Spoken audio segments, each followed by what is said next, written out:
सदाचार माने आचरण, अच्छे आचरण को सदाचार कहा गया। वर्ण अनुसार धर्म का पालन करने वाले को सदाचारी कहा गया।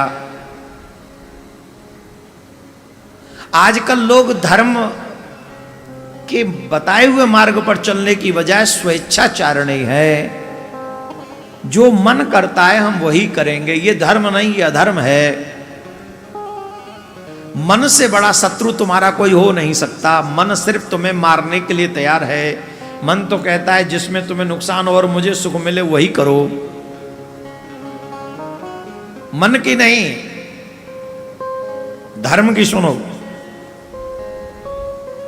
सदाचार, अब सदाचार है भोजन अच्छा हो। क्या हो? जोर से बोलो। भोजन शुद्ध होना चाहिए। बताइए भोजन की व्यवस्था क्या है हमारे घरों में, हमारे परिवारों में भोजन की व्यवस्था क्या है? सदाचार इसको कहते हैं। भोजन भी शुद्ध हो, पवित्र हो, अच्छा हो। बिना स्नान के भोजन न हो और बिना किसी को दिए भोजन न हो, ये सदाचार है। और बहुत सूक्ष्म में आप दे सकते हैं। इसका मैं एक उपाय बताता हूं। भोजन करने से पहले एक टुकड़ा या छोटा सा कण आपको पृथ्वी पे रख देना चाहिए। स्वयं ग्रहण करने की बजाय, स्वयं ग्रहण करने की बजाय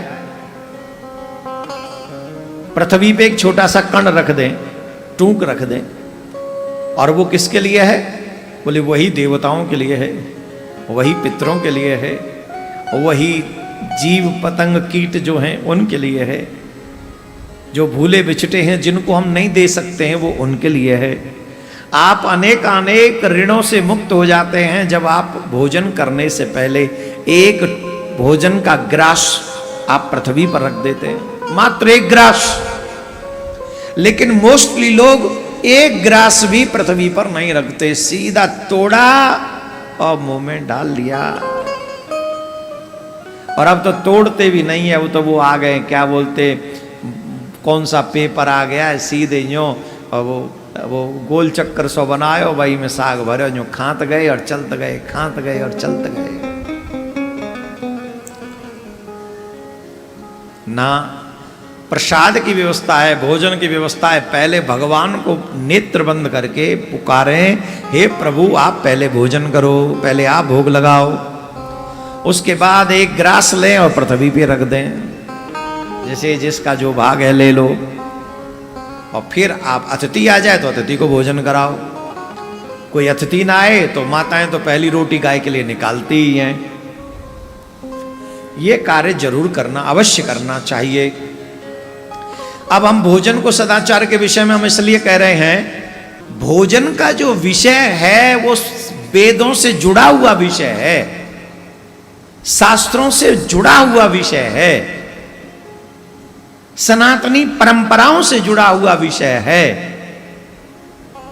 हमारे यहां जब माताएं बहन भोजन करने जाती हैं, भोजन बनाने जाती हैं, तो हमारे यहाँ की परंपराएं हैं कि पहले माताएं बहन स्नान करें, उसके बाद रसोई में जाएं।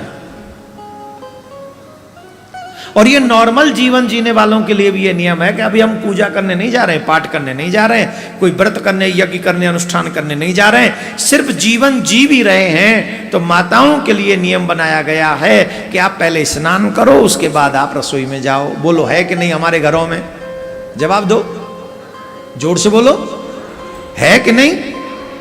वेद कहते हैं आहार शुद्ध हो तो सत्य शुद्धि। आहार शुद्ध होगा तभी जीवन में सब कुछ शुद्ध होगा।